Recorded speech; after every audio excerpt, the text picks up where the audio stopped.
talbos ng sitaw. Sa Ilocano, talbos ng utong. Ayan. Tapos bulak.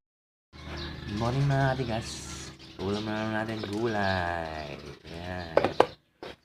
Ayan, kalabasa. Ito yung kalabasa. Tapos, talbos ng sitaw. Tignan natin ang alamang.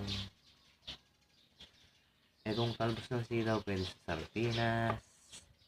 Pwede lang ilaga lang. Tapos sausaw mo lang sa bagong. Okay na.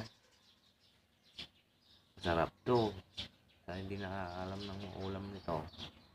Masarap to. Itong talbos ng sitaw. Sitaw. Talbos. Tapos ito pa oh.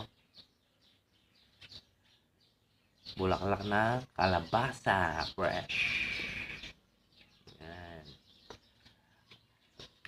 Gulayin natin para ulam natin mamaya. Yan. Tagal natin to. Tsaka ito. Sa gitna niya. Yan. Yan.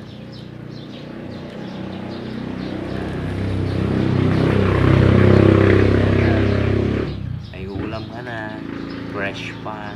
Libre pa. Gulay-gulay lang. Yan. Tapos ito yung talbos ng kalabasa din. Yan. Balatan mo lang ganyan. Okay na.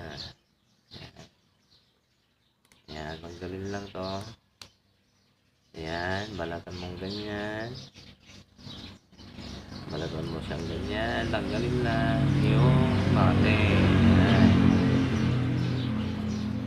Tapos itong talbos na sitaw sa Ilocano. Utong. Talbos ng utong. Talbos. Yan. Sitaw. Yan. Ganyan na. Magpipilas mo. Ganyan. Pipitasin mo lang yung mga sitaw na sa dulo niya. Yung talbos niya. Okay na yan. Pang sardinas. O kaya pang ilaga mo lang kasi sausaw mo sa bagong. Okay na. Pero dito pwedeng ilagay sa mga kalabasa. Ganyan. Gulay. Yan. Yan. Ulam solve na naman. Gulay-gulay lang. Tiga-tigas. Ayan. Ayusin lang natin. Ganyan. Ayan. Okay na.